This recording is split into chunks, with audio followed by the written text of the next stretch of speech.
Welcome back to Baby Elias's stories. We now return to Neverwhere by Neil Gaiman. Chapter 4. Mr. Croup and Mr. Vandemar had set up their home in the cellar of a Victorian hospital, closed down 10 years earlier because of National Health Service budget cutbacks.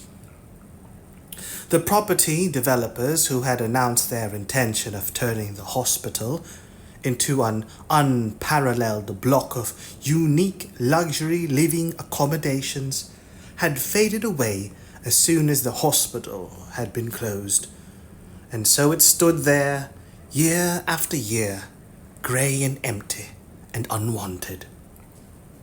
Its windows boarded up, its doors padlocked shut. The roof was rotten, and rain dripped through the empty hospital's interior, spreading damp and decay through the building.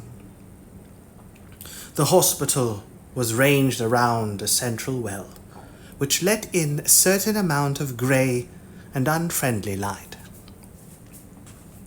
The basement world beneath the empty hospital wards comprised more than 100 tiny rooms, some of them empty, others containing abandoned hospital supplies. One room held a squat, giant metal furnace, while the next room housed the blocked and waterless toilets and showers.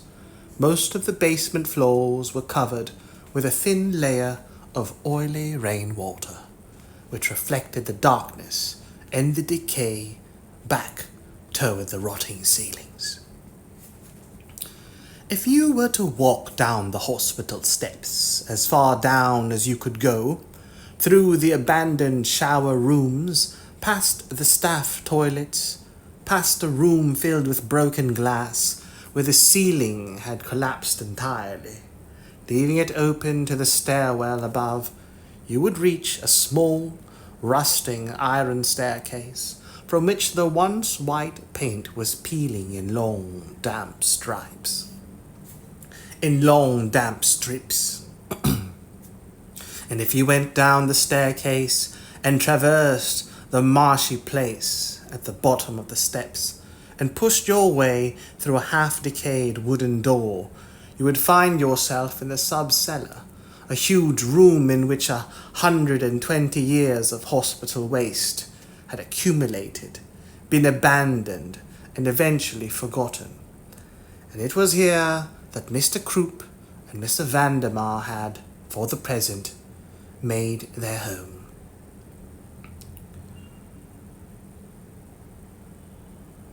The walls were damp, and water dripped from the ceiling.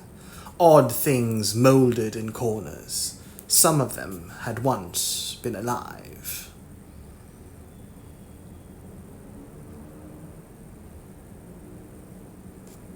Mr. Croup and Mr. Vandemar were killing time. Mr. Vandemar had obtained from somewhere a centipede, a reddish, orange creature almost 8 inches long, with vicious, poisonous fangs, and was letting it run over his hands, watching it as it twined between his fingers, vanished up one sleeve, appeared a minute later out of the other. Mr. Croup was playing with razor blades. He had found in a corner a whole box of 50-year-old razor blades, wrapped in wax paper, and he had been trying to think of things to do with them. If I might have your attention, Mr. Vandemar, he said at length. Pipe your beady eyes on this.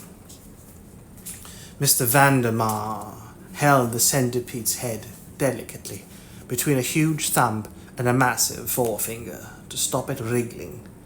He looked at Mr. Croup. Mr. Croup put his left hand against the wall, fingers spread. He took 5 razor blades in his right hand, took careful aim, and threw them at the wall. Each blade stuck into the wall between Mr. Croup's fingers. It was like a top knife thrower's act in miniature.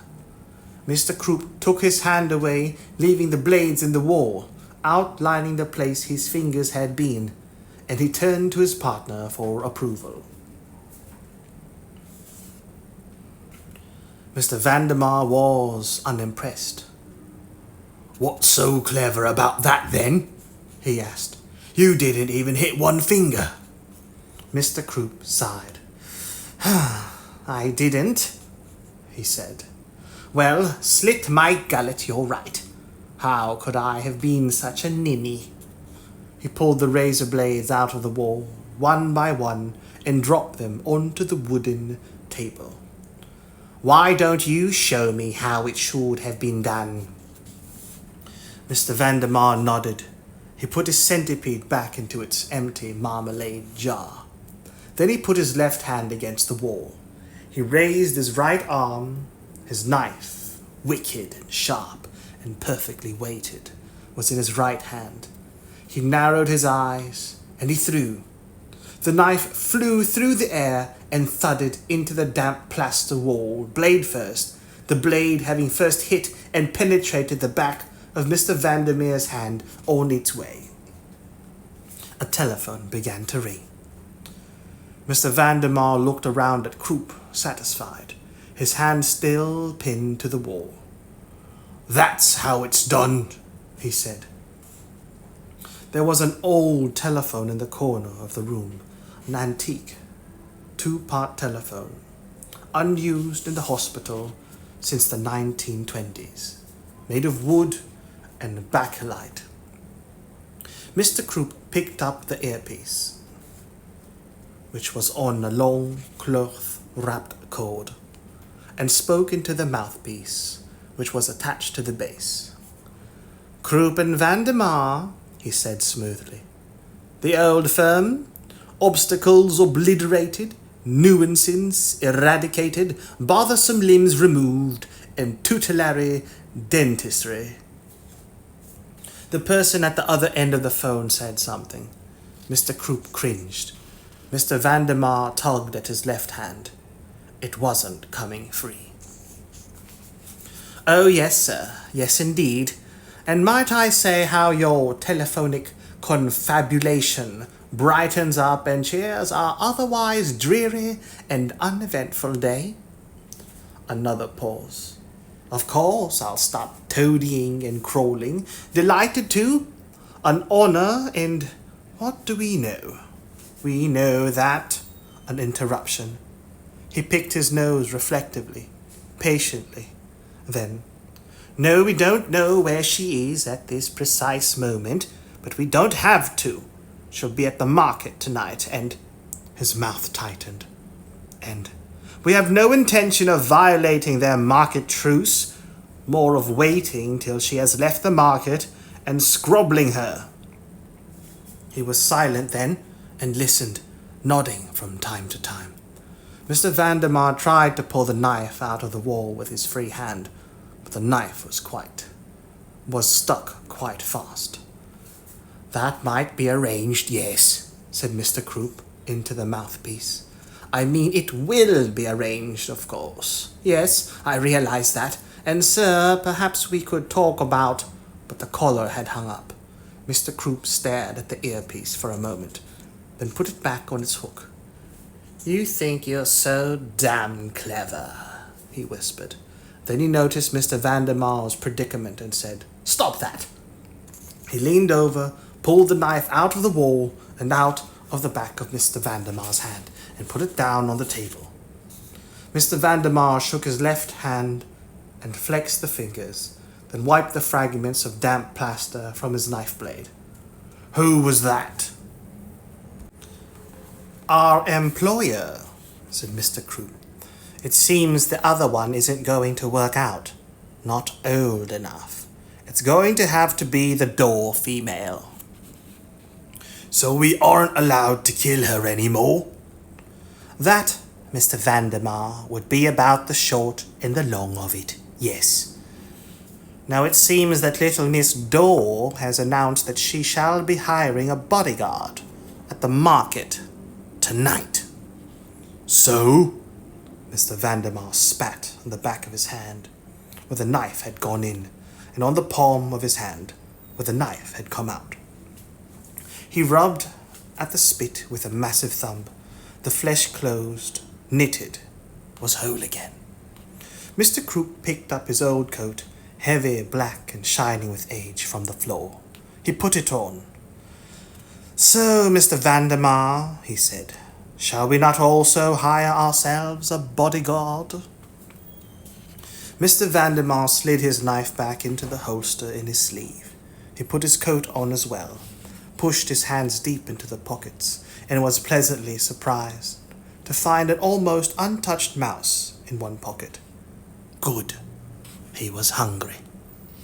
Then he pondered Mr. Coop's last statement with the intensity of an anatomist dissecting his one true love.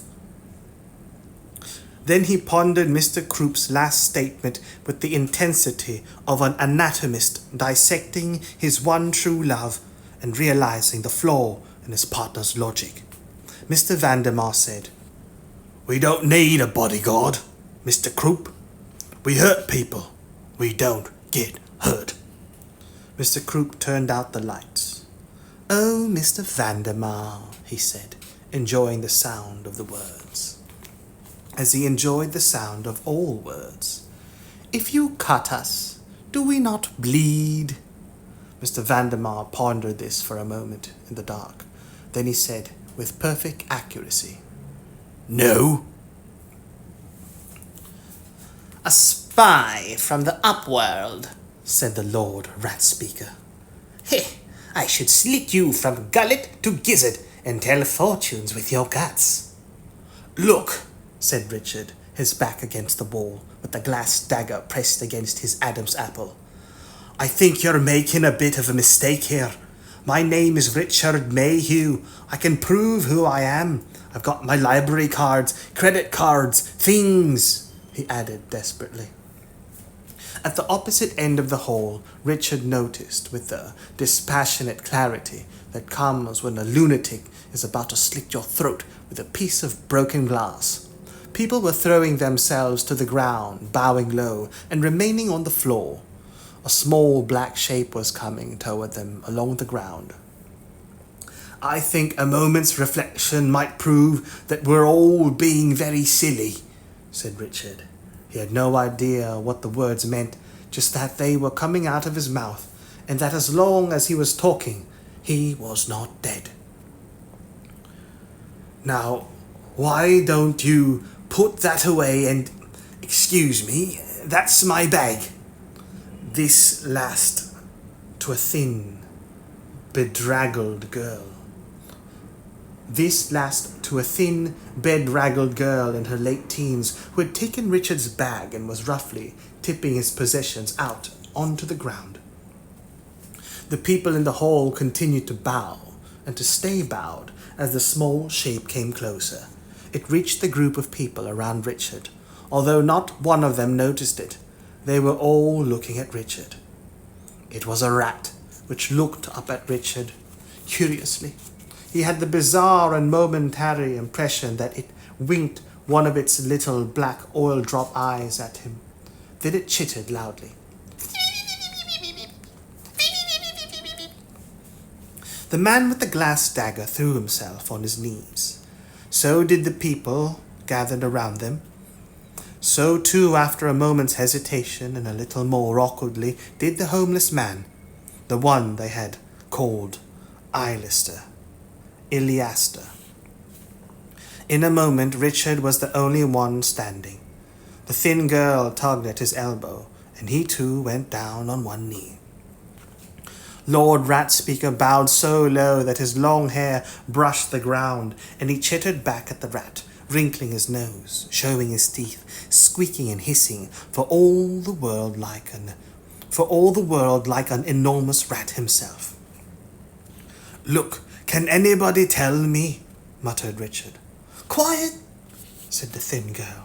The rat stepped, a little disdainfully it seemed, into the Lord Rat Speaker's grubby hand, and the man held it respectfully up in front of Richard's face. It waved its tail languidly as it inspected Richard's features. "This is Master Longtail of the Clan Grey," said the Lord Rat Speaker. "He says you looks exceedingly familiar. He wants to know if he's met you afore."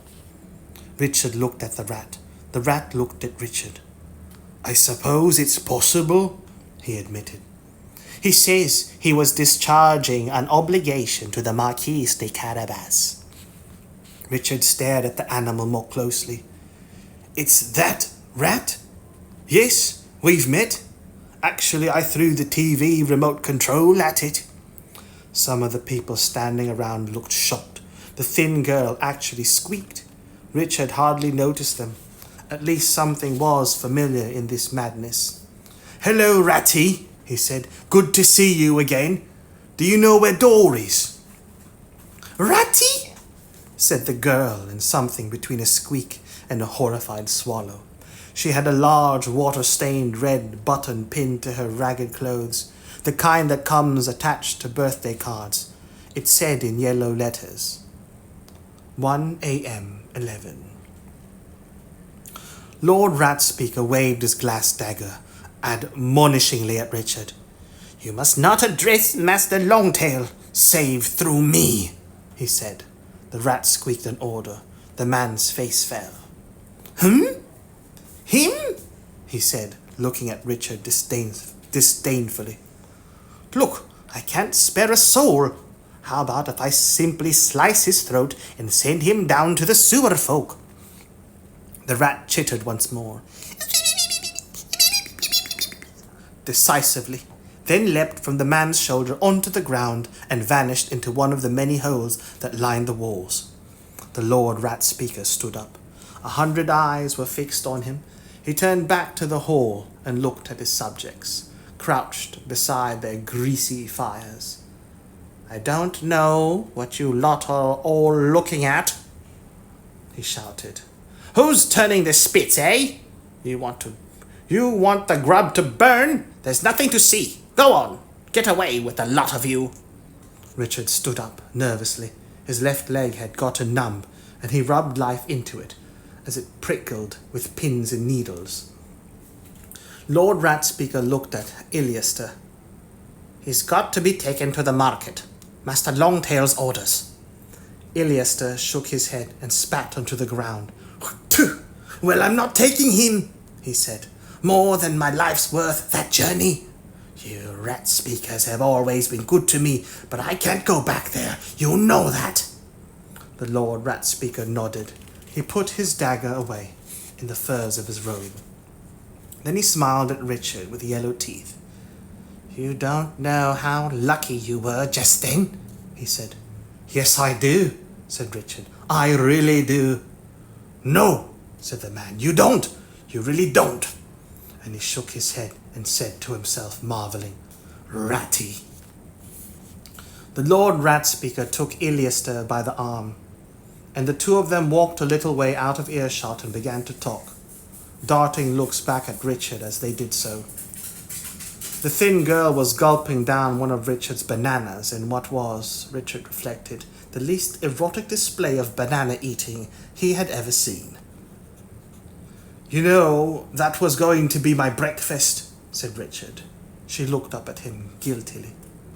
"My name's Richard. What's yours?" The girl, who, he realized, had already managed to eat most of the fruit that Richard had brought with him, swallowed the last of the banana and hesitated. Then she half smiled and said something that sounded a lot like Anastasia. "I was hungry," she said. "Well, so am I," he told her. She glanced at the little fires across the room. Then she looked back at Richard. She smiled again. "Do you like cat?" she said. "Yes," said Richard. "I quite like cats." Anastasia looked relieved. "Thigh?" she asked. "Or breast?" The girl called Dor walked down the court, followed by the Marquis de Carabas. There were 100 other little courts and mews and alleys in London just like this one. tiny spurs of old time, unchanged for 300 years. Even the smell of piss here was the same as it had been in Pepe's time, 300 years before. There was still an hour until dawn, but the sky was beginning to lighten, turning a stark, leaden color. Strands of mist hung like livid ghosts on the air. The door was roughly boarded up and covered with stained posters for forgotten bands and long-closed nightclubs. The two of them stopped in front of it, and the Marquise eyed it. All boards and nails and posters, and he appeared unimpressed. But then, unimpressed was his default state. "So this is the entrance?" he said. She nodded. "One of them." He folded his arms. "Well, say open sesame, or whatever it is that you do." "I don't want to do this," she said. "I'm really not sure that we're doing the right thing." "Very well." He unfolded his arms. "I'll be seeing you then." He turned on his heel and began to walk back the way they had come. Dor seized his arm. "You'd abandon me?" she asked. "Just like that?" He grinned without humor. "Certainly. I'm a very busy man. Things to see, people to do." "Look, hold on." She let go of his sleeve, bit her lower lip. "The last time I was here," she trailed off. "The last time you were here, you found your family dead. Well, there you are. You don't have to explain it anymore. If we aren't going in, then our business relationship is at an end." She looked up at him, her elfin face pale in the pre-dawn light. "And that's all? I could wish you the best of luck in your future career, but I'm afraid I rather doubt you'll live long enough to have one." "You're a piece of work, aren't you?" He said nothing. She walked back toward the door. "Well," she said, "come on, I'll take us in." Dor put her left hand on the boarded-up door, and with her right hand she took the Marquise's huge brown hand. Her tiny fingers twined into his larger ones. She closed her eyes. Something whispered and shivered and changed, and the door collapsed into darkness.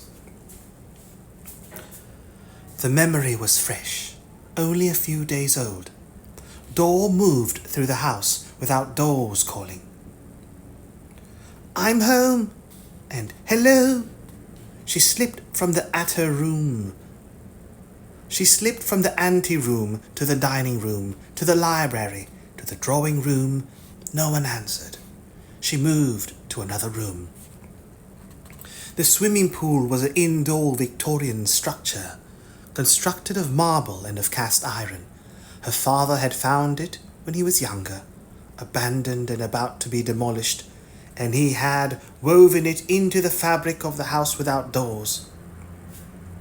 Perhaps in the world outside, in London above, the room had long been destroyed and forgotten. Dor had no idea where any of the rooms of her house were, physically. Her grandfather had constructed the house, taking a room from here, a room from there, all through London, discreet and doorless. Her father had added to it. She walked along the side of the old swimming pool, pleased to be home, puzzled by the absence of her family. And then she looked down. There was someone floating in the water, trailing twin clouds of blood behind him. One from the throat, one from the groin. It was her brother, Arch. His eyes were open wide and sightless. She realized that her mouth was open. She could hear herself screaming. "That hurt," said the Marquis. He rubbed his forehead hard, twisted his head around on his neck as if he were trying to ease a sudden, painful crick. "Memories," she explained. "They're imprinted in the walls." He raised an eyebrow. "You could have warned me." They were in a huge white room. Every wall was covered with pictures. Each picture was of a different room. The white room contained no doors, no openings of any kind.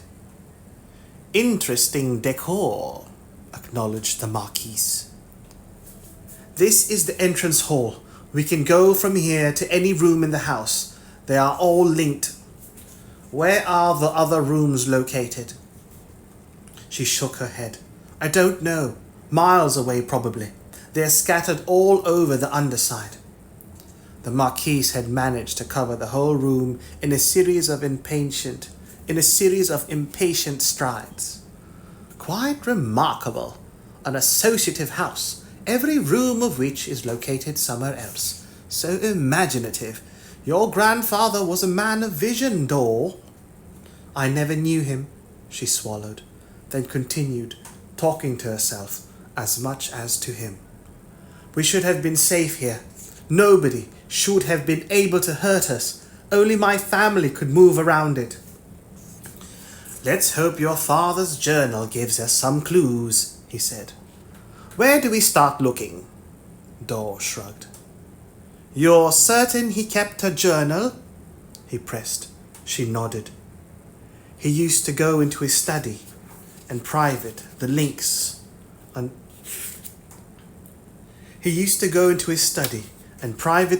until he'd finished dictating. "We'll start in the study then. But I looked there. I looked there when I was cleaning up the body."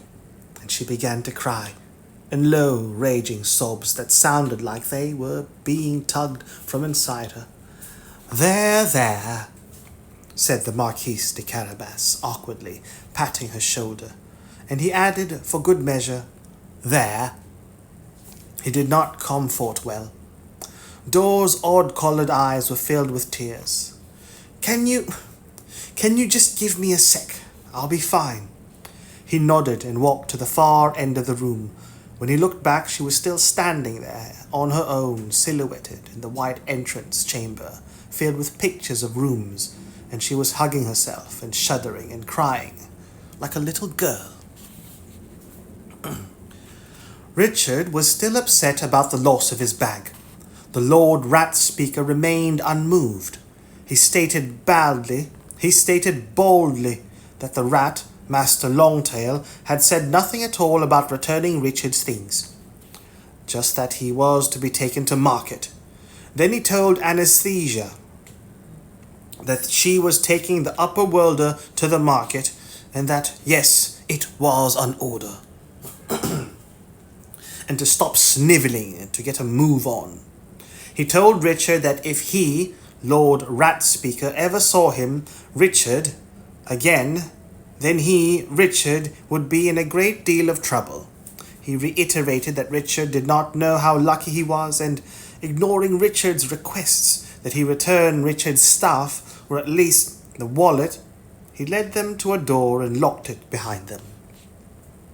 Richard and Anastasia walked into the darkness, side by side. She carried an improvised lamp made of a candle, a can, some wire, and a wide-mouthed glass lemonade bottle. Richard was surprised at how quickly his eyes became used to the near darkness.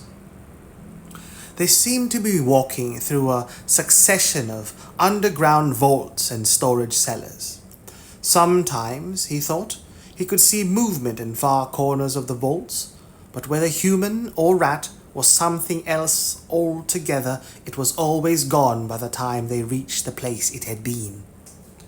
When he tried to talk to Anastasia about the movements, she hissed him to silence. He felt a cold draught on his face. The rat girl squatted without warning, put down her candle lamp, and tugged and pulled hard at a metal grill set in the wall. It opened suddenly, sending her sprawling. She motioned Richard to come through.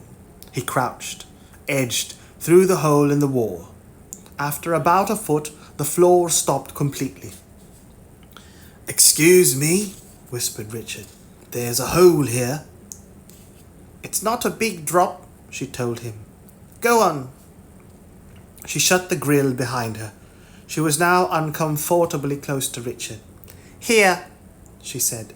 She gave him the handle of her little lamp to hold, and she clambered down into the darkness. There, she said. That wasn't that bad, was it? Her face was a few feet below Richard's dangling feet.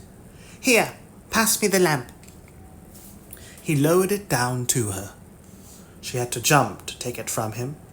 Now, she whispered. Come on. He edged nervously forward, climbed over the edge, hung for a moment, then let go. He landed on his hands and feet in soft, wet mud. He wiped the mud off his hands onto his sweater. A few feet forward, and anesthesia was opening another door. They went through it, and she pulled it closed behind them. We can talk now, she said. Not loud, but we can talk if you want to. Oh, thanks, said Richard. He couldn't think of anything to say. So, you're a rat, are you? He said. She giggled, like a Japanese girl, covering her face with her hand as she laughed. Then she shook her head and said, I should be so lucky, I wish. No, I'm a rat speaker. We talk to rats. What? Just chat to them? Oh no, we do stuff for them, I mean. And her tone of voice implied that this was something that might never have occurred to Richard unassisted. There are some things rats can't do, you know. I mean, not having fingers and thumbs and things. Hang on. She pressed him against the wall suddenly and clamped a filthy hand over his mouth. Then she blew out the candle. Nothing happened. Then he heard distant voices. They waited in the darkness and the cold. Richard shivered. People walked past them, talking in low tones. When all sounds had died away, anesthesia took her hand from Richard's mouth, relit the candle, and they walked on. Who were they? Asked Richard. She shrugged. It don't matter, she said. Then what makes you think they wouldn't have been pleased to see us? She looked at him rather sadly, like a mother trying to explain to an infant that, yes, this flame was hot too. All flames were hot. Trust her, please. Come on, she said. I know a shortcut. We can nip through London above for a bit. They went up some stone steps, and the girl pushed open a door. They stepped through, and the door shut behind them. Richard looked around, puzzled. They were standing on the embankment, the miles-long walkway that the Victorians had built along the north shore of the Thames, covering the drainage system and the newly created district line of the underground, and replacing the stinking mudflats that had festered along the banks of the Thames for the previous 500 years. It was still night, or perhaps it was night once more. He was unsure how long they had been walking through the underplaces in the dark. There was no moon, but the night sky was a riot of crisp and glittering autumn stars. There were street lights too, and lights on buildings and on bridges which looked like earth-bound stars, and they glimmered, repeated, as they were reflected with the city in the night water of the Thames. It's fairyland, thought Richard. Anesthesia blew out her candle, and Richard said, Are you sure this is the right way? Yes, she said, pretty sure. They were approaching a wooden bench, and the moment he set eyes on it, it seemed to Richard that that bench was one of the most desirable objects he had ever seen. Can we sit down? He asked. Just for a minute. She shrugged. They sat down at opposite ends of the bench. On Friday, said Richard, I was with one of the finest investment analyst firms in London. What's an investment and a thing? It was my job. She nodded, satisfied. Right. And?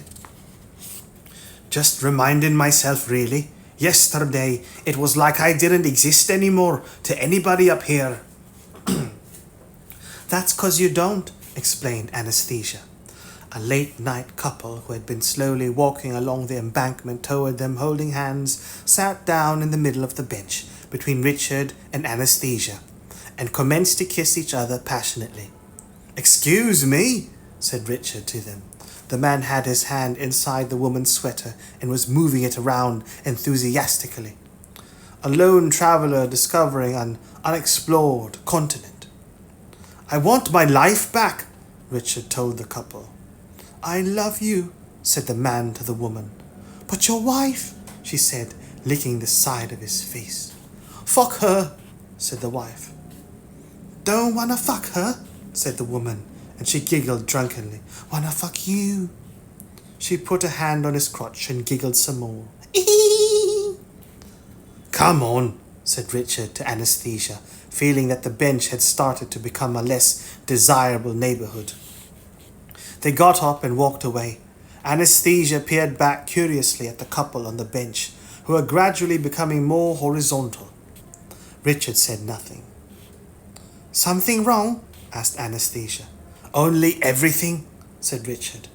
"Have you always lived down there?" "Nah, I was born up here." She hesitated. "You don't want to hear about me." Richard realized, almost surprised, that he really did. "I do, really." She fingered the rough quartz beads that hung in the necklace around her neck, and she swallowed. "There was me and my mother and the twins," she said, and then she stopped talking. Her mouth clamped shut. "Go on," said Richard. "It's all right. Really it is. Honest." The girl nodded. She took a deep breath, and then she began to talk. Without looking at him as she talked, her eyes fixed on the ground ahead of her. "Well, my mother had me and my sisters, but she got a bit funny in the head. One day, I got home from school, and she was crying and crying, and she didn't have any clothes on, and she was breaking stuff, plates and stuff, but she never hurt us. She never did. The lady from the social services came and took the twins away, and I had to go and stay with my aunt. She was living with this man. I didn't like him. When she was out of the house..." The girl paused. She was quiet for so long that Richard wondered if she had finished. Then she began once more. "Anyway, he used to hurt me, do other stuff. In the end, I told my aunt, and she started hitting me, said I was lying, said she'd have the police on me. But I wasn't lying, so I ran away. It was my birthday." They had reached the Albert Bridge, a kitsched monument spanning the Thames, joining Battersea to the south with the Chelsea end of the embankment, a bridge hung with thousands of tiny white lights. "I didn't have anywhere to go, and it was so cold," said Anastasia, and she stopped again. "I slept on the streets. I'd sleep in the day when it was a bit warmer and walk around at night just to keep moving. I was only 11, stealing bread and milk off people's doorsteps to eat. Hated doing that, so I started hanging around the street markets, taking the rotten apples and oranges and things people threw away. Then I really got sick. Then I got really sick. I was living under an overpass in Notting Hill. When I come to, I was in London below. The rats had found me." "Have you ever tried to return to all this?" he asked, gesturing quiet, warm inhabited houses, late-night cars, the real world. She shook her head. "All fire burns, little baby. You'll learn." "You can't. It's one or the other. Nobody ever gets both." "I'm sorry," said Dole hesitantly. Her eyes were red, and she looked as if she had been vigorously blowing her nose and scrubbing her tears from her eyes and cheeks. The Marquis had been amusing himself while he waited for her to collect herself by playing a game of knucklebones with some old coins and bones he kept in one of the many pockets of his coat. He looked up at her coldly. "Indeed?" She bit her lower lip. No, not really. I'm not sorry. I've been running and hiding and running so hard that this was the first chance I've really had to... She stopped. The Marquise swept up the coins and the bones and returned them to their pocket. After you, he said. He followed her back to the wall of pictures. She put one hand on the painting of her father's study and took the Marquise's large black hand with the other. Reality twisted. They were in the conservatory, watering the plants. First, Portia would water a plant, directing the flow of the water toward the soil at the base of the plant, avoiding the leaves and the blossoms. Water the shoes, she said to her youngest daughter, not the clothes. Ingress had her own little watering can. She was so proud of it. It was just like her mother's, made of steel, painted bright green. As her mother finished with each plant, Ingress would water it with her tiny watering can. On the shoes, she told her mother. She began laughing. Then spontaneous little girl laughter. And her mother laughed too. Until foxy Mr. Croup pulled her hair back hard and sudden and cut her white throat from ear to ear. Hello, Daddy, said Dora quietly. She touched the bust of her father with her fingers, stroking the side of his face. A thin, ascetic man, almost bald. Caesar as Prospero, thought the Marquis de Carabas. He felt a little sick. That last image had hurt. Still, he was in Lord Portico's study. That was a first. The Marquis took in the room, eyes sliding from detail to detail. The stuffed crocodile hanging from the ceiling, the leather-bound books, an astrolabe, convex and concave mirrors, odd scientific instruments. There were maps on the walls of lands and cities the Carabas had never heard of. A desk covered in handwritten correspondence. The white wall behind the desk was marred by a reddish-brown stain. There was a small portrait of Dore's family on the desk. The Marquis stared at it. Your mother and your sister, your father and your brothers, all dead. How did you escape? He asked. She lowered her hand. I was lucky. I'd gone off exploring for a few days. Did you know there are still Roman soldiers camped out by the Kilburn River? The Marquis had not known this, which irritated him. How many? She shrugged. A few dozen. They were deserters from the 19th Legion, I think. My Latin's a bit patchy. Anyway, when I got back here... She paused, swallowed, her opal-coloured eyes brimming with tears. Pull yourself together, said the Marquis shortly. We need your father's journal. We have to find out who did this. She frowned at him. We know who did this. It was Croup and Vandemar. He opened a hand, waggled his finger as he spoke. They are arms, hands, fingers. There's a head that ordered it, that wants you dead too. Those two don't come cheap. He looked around the cluttered office. His journal, said the Marquis. It's not here, she said. I told you, I looked. I was under the misapprehension that your family was skilled in locating doors, both obvious and otherwise. She glowered at him. Then she closed her eyes and put her finger and thumb on each side of the bridge of her nose. Meanwhile, the Marquis examined the objects on Portico's desk. An inkwell, a chest piece, a bone die, a gold pocket watch, several quill feathers, and... Interesting. It was a small statue of a boar, or a crouching bear, or perhaps a bull. It was hard to tell.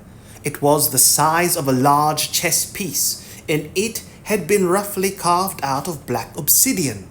It reminded him of something, but of what he could not say. He picked it up casually, turned it over, curled his fingers around it. Dor lowered her hand from her face. She looked puzzled and confused. "What's the matter?" he asked. "It is here," she said simply. She began to walk through the study, head turning first to one side and then to the other. The Marquise slipped the carving discreetly into an inside pocket. Dor stood before a high cabinet. "There," she said. She reached out a hand. There was a click, and a small panel in the side of the cabinet swung open. Dor reached into the darkness and removed something roughly the size and shape of a small cannonball. She passed it to the Marquise. It was a sphere, constructed of old brass and polished wood, inset with polished copper and glass lenses. He took it from her. "Is this it?" She nodded. "Well done." She looked grave. "I don't know how I could have missed it before." "You were upset," said the Marquise. "I was certain it would be here, and I am so rarely wrong. Now." He held the little wooden globe up. The light caught the polished glass and glinted from the brass and copper fittings. It galled him to admit ignorance about anything, but he said it anyway. "How does this work?" Anesthesia led Richard into a small park on the south side of the breach, then down some stone steps set beside a wall. She relit her candle in a bottle and then opened a workman's door and closed it behind them. They went down some steps with the darkness all around them. "There's a girl named Dor," said Richard. "She's a bit younger than you. Do you know her?" "The Lady Dor? I know who she is." "So, which, barony is she a part of?" "No barony. She's of the House of the Arch. Her family used to be very important." "Used to be? Why did they stop?" "Somebody killed them." Yes, he remembered the Marquis saying something about that now. A rat cut across their path. Anesthesia stopped on the steps and performed a deep curtsy. The rat paused. "Sire," she said to the rat. "Hi," said Richard. The rat looked at them for a heartbeat, then it darted off down the steps. "So," said Richard, "what is a floating market?" "It's very big," she said, "but rat speakers hardly ever need to go to the market. To tell the truth," she hesitated. "Nah, you laugh at me." "I won't," said Richard honestly. "Well," said the thin girl, "I'm a little scared." "Scared? Of the market?" They had reached the bottom of the steps. Anesthesia hesitated and then turned left. "Oh, no. There's a truce in the market. If anyone hurt anyone there, the whole of London below would be down on them like a ton of sewage." "So, what are you scared of?" "Getting there. They hold it in a different place every time it moves around. And to get to the place, it'll be tonight." She fingered the quartz beads around her neck nervously. "We'll have to go through a really nasty neighborhood." She did sound scared. Richard suppressed the urge to put an arm around her. "And where would that be?" he asked. She turned to him, pushed the hair from her eyes, and told him. "Knightsbridge," repeated Richard, and he began to chuckle gently. The girl turned away. "See?" she said. "I said you'd laugh." The deep tunnels had been dug in the earlier days of the Second World War. Troops had been quartered there in their thousands, their waste needing to be pumped up by compressed air to the level of the sewers far above. Both sides of the tunnels had been lined with metal bunk beds for the troops to sleep on. There had been plans to assimilate the tunnels into a high-speed extension to the underground system. But these plans came to nothing, and when the war ended, the bunk beds had stayed in the tunnels, and on their wire bases, cardboard boxes were stored, each box filled with letters and files and papers, secrets of the dullest kind, stored down deep to be forgotten. Economics had closed the deep tunnels completely in the early 1990s. The boxes of secrets were removed to be scanned and sorted on computers, or shredded or burned. Varney made his home in the deepest of the deep tunnels, far beneath Camden Town Tube. He had piled abandoned metal bunk beds in front of the only entrance. Then he had decorated. Varney liked weapons. He made his own, out of whatever he could find, or take, or steal, parts of cars and rescued bits of machinery, which he turned into hooks and shivs, crossbows and arbalests. Small mangonels and trebuchets for breaking walls, cudgels, glaives, and knob carries, they hung on the wall of the deep tunnel, or sat in corners looking unfriendly. Varney looked like a bull might look if the bull were to be shaved, dehorned, covered in tattoos, and suffered from complete dental breakdown. Also, he snored. The oil lamp next to his head was turned down low. Varney slept on a pile of rags, snoring and snuffling, with the hilt of a homemade two-bladed sword on the ground beside his hand. A hand turned up the oil lamp. Varney had the two-bladed sword in his hand, and he was on his feet almost before his eyes were open. He blinked, stared around him. There was no one there. Nothing had disturbed the pile of bunk beds blocking the door. He began to lower the sword. A voice said, "Psst!" "Huh?" said Varney. "Surprise!" said Mr. Croup, stepping into the light. Varney took a step back. A mistake. There was a knife at his temple, the point of the blade next to his eye. "Further movements are not recommended," said Mr. Croup helpfully. "Mr. Vandemar might have a little accident with his old toad sticker. Most accidents do occur in the home. Is that not so, Mr. Vandemar?" "I don't trust statistics," said Mr. Vandemar's blank voice. A gloved hand reached down from behind Varney, crushed his sword, and dropped the twisting thing to the floor. "How are you, Varney?" asked Mr. Croup. "Well, we trust?" "Yes." "In fine form, fetlock and fettle for the market tonight. Do you know who we are?" Varney did the nearest thing he could to a nod that didn't actually involve moving any muscles. He knew who Croup and Vandemar were. His eyes were searching the walls. Yes, there, the Morning Star, a spiked wooden ball studded with nails on a chain in the far corner of the room. "There is talk that a certain young lady will be auditioning bodyguards this evening. Had you thought of trying out for the task?" Mr. Croup picked at his tombstone teeth. "Enunciate clearly." Varney picked up the Morning Star with his mind. It was his knack. Gentle now, slowly. He edged it off the hook and pulled it up toward the top of the tunnel arch. With his mouth, he said, "Varney's the best bravo and guard in the underside. They say I'm the best since Hunter's Day."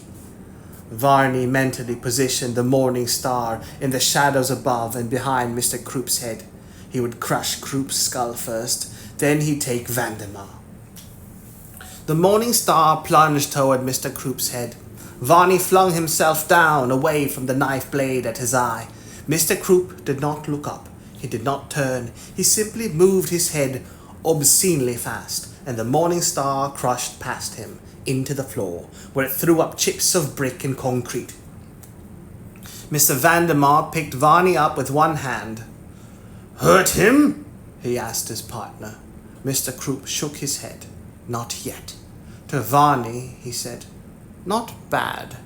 So, best bravo and guard. We want you to get yourself to the market tonight. We want you to do whatever you have to become that certain young lady's personal bodyguard. Then, when you get the job, one thing you don't forget.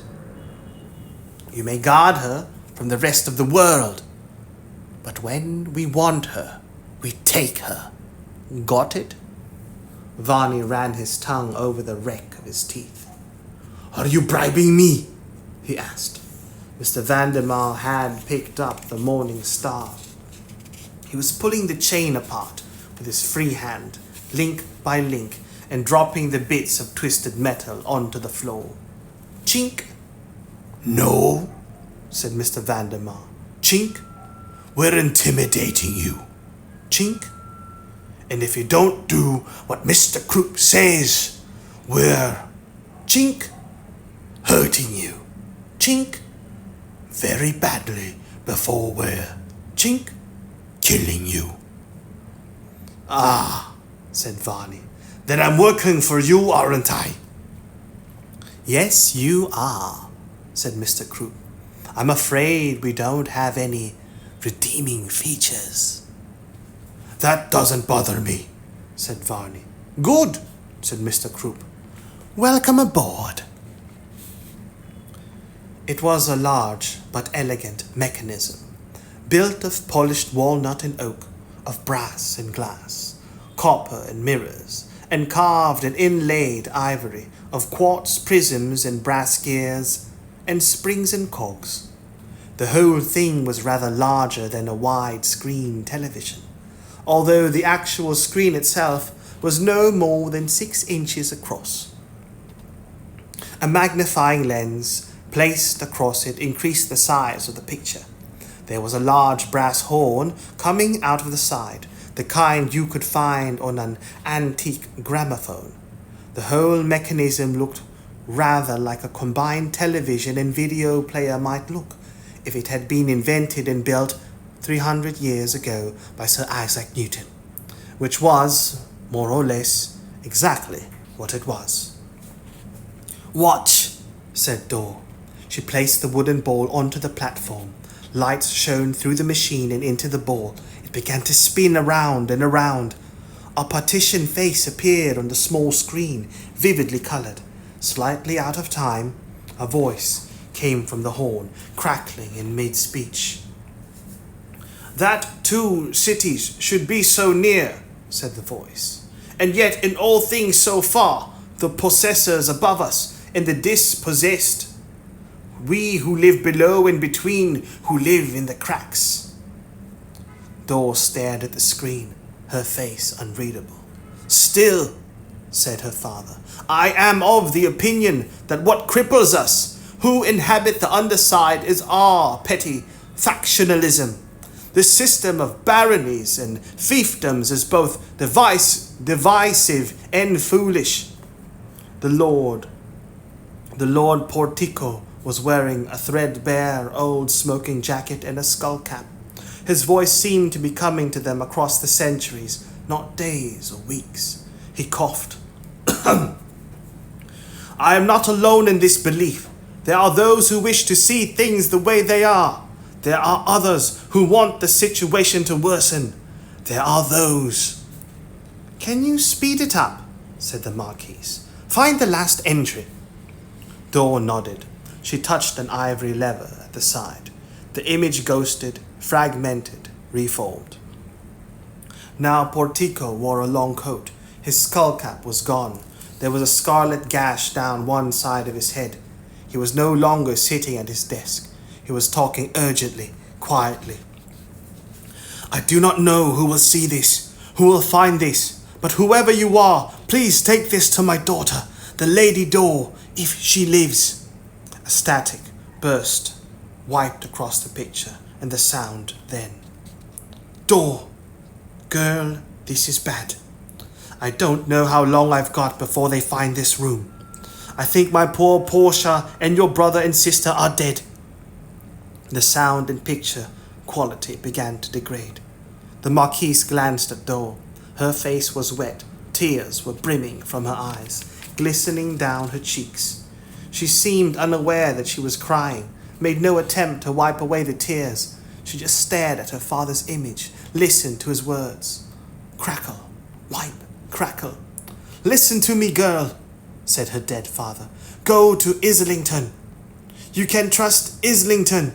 You must believe in Islington. He ghosted. Blood dripped from his forehead into his eyes. He wiped it off. Dor! Avenge us! Avenge your family! A loud bang came from the gramophone horn. Portico turned his head to look off screen, puzzled and nervous. What? He said, and he stepped out of frame. For a moment the picture remained unchanged. The desk, the blank white wall behind it, then an arc of vivid blood splashed across the wall. Dor flicked a lever on the side, blanking the screen, and turned away. Here, the Marquise passed her a handkerchief.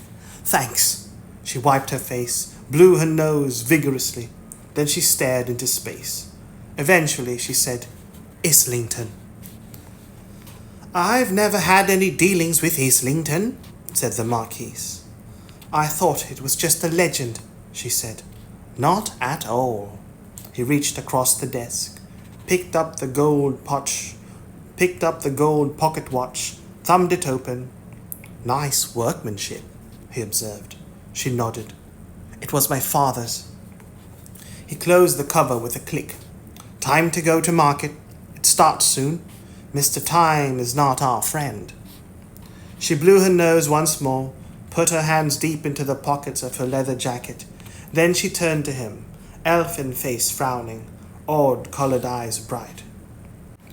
Do you honestly think we can find a bodyguard who will be able to deal with Croup and Vandemar? The Marquise flashed his white teeth at her. There's been no one since Hunter who'd even have a chance. No, I'll settle for someone who could give you the time you might need to get away. He fastened the fob of the watch chain to his waistcoat, slid the watch into his vest pocket. What are you doing? Asked Dor. That's my father's watch. He's not using it anymore, is he? He adjusted the golden chain. There, that looks rather elegant. He watched the emotions flicker across her face. Quiet anger, and finally resignation. We'd better go, was all she said. The bridge isn't very far now, said Anastasia. Richard hoped that was true. They were now on their third candle. The walls flickered and oozed. The passageway seemed to stretch on forever. He was astonished that they were still under London. He was half convinced that they had walked most of the way to Wales. I'm really scared, she continued. I've never crossed the bridge before.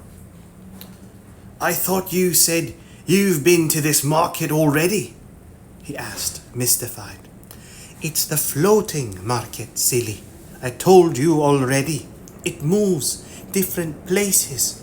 Last one I went to was held in that big clock tower. Big someone.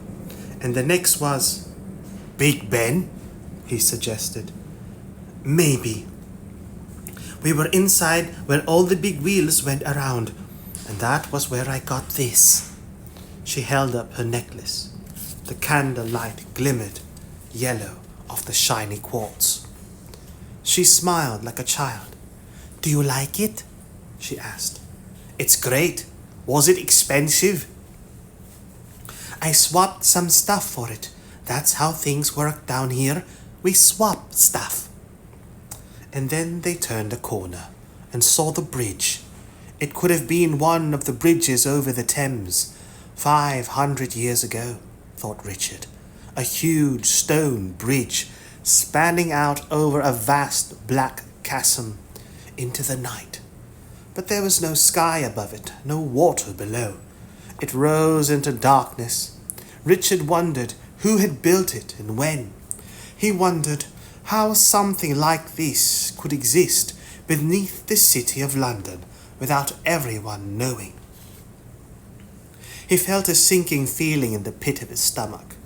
He was, he realized, deeply, pathetically scared of the bridge itself. "Do we have to go across it?" he asked. "Can't we get to the market some other way?" They paused at the base of the bridge. Anastasia shook her head. "We can get to the place it's in," she said, "but the market wouldn't be there." "Huh, but that's ridiculous. I mean, something's either there or it's not, isn't it?" She shook her head. There was a buzz of voices from behind them, and someone pushed Richard to the ground. He looked up. A huge man, crudely tattooed, dressed in improvised rubber and leather clothes that looked like they had been cut out of the inside of cars, stared back down at him dispassionately. Behind the huge man were a dozen others, male and female, people who looked like they were on their way to a particularly low-rent costume party. "Somebody," said Varney, who was not in a good mood, "was in my way.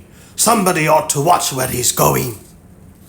Once, as a small boy, walking home from school, Richard had encountered a rat in a ditch by the side of the road. When the rat saw Richard, it had reared up onto its hind legs and hissed and jumped, terrifying Richard. He backed away, marveling that something so small had been so willing to fight something so much larger than itself.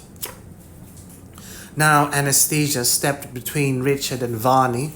She was less than half his size, but she glared at the big man and bared her teeth, and she hissed like an angry rat at bay. Varney took a step backwards. He spat at Richard's shoes. Then he turned away, and taking the knot of people with him, he walked across the bridge and into the dark. "Are you all right?" asked Anastasia, helping Richard back to his feet. "I'm fine," he said. "That was really brave of you." She looked down shyly. "I'm not really brave," she said. "I'm still scared of the bridge. Even they were scared. That was why they all went over together. Safety in numbers." "If you are crossing the bridge, I will go with you," said a female voice, rich as cream and honey, coming from behind them. Richard was not able to place her accent. He turned, and standing there was a tall woman with long, tawny hair and skin the color of burnt caramel. She wore dappled leather clothes, mottled in shades of grey and brown. She had a battered leather duffel bag over her shoulder. She was carrying a staff, and she had a knife at her belt and an electric flashlight strapped to her wrist. She was also, without question, the most beautiful woman that Richard had ever seen. "Safety in numbers. You're welcome to come with us," he said after a moment's hesitation. "My name's Richard Mayhew. This is Anastasia. She's the one us who knows what she's doing." The rat girl preened. The leather woman looked him up and looked him down. "You're from London above," she told him. "Yes." As lost as he was in this strange other world, he was at least learning to play the game. His mind was too numb to make any sense of where he was or why he was here, but it was capable of following the rules. "Traveling with a rat speaker? My word. I'm his guardian, said Anastasia, truculently. Who are you, and who do you owe fealty to? The woman smiled. I owe no man fealty, rat girl. Have either of you crossed Knightsbridge before? Anastasia shook her head. Well, isn't this going to be fun? They walked toward the bridge. Anastasia handed Richard her candle lamp. Here, she said. Thanks. Richard looked at the woman in leather. Is there anything really to be scared of? Only the knight on the bridge, she said. The kind in armor. The kind that comes when day is over. Anastasia's hand sought Richard's. He held it tightly, her tiny hand in his. She smiled at him, squeezed his hand, and then they set foot on Knightsbridge. And Richard began to understand darkness. Darkness is something solid and real, so much more than a simple absence of light. He felt it touch his skin, questioning, moving, exploring, gliding through his mind. It slipped into his lungs, behind his eyes, into his mouth. With each step they took, the light of the candle became dimmer. He realized the same thing was happening to the leather woman's flashlight. It felt not so much as if the lights were burning, as if the lights were being turned down, but as if the darkness were being turned up.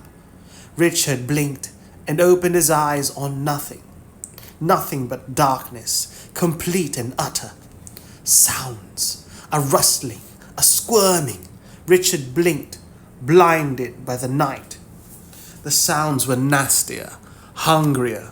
Richard imagined he would hear voices, a horde of huge, misshapen trolls beneath the building. Something slithered past them in the dark. What was that? Squeaked Anastasia. Her hand was shaking in his. Hush! Whispered the woman. Don't attract its attention. What's happening? Whispered Richard.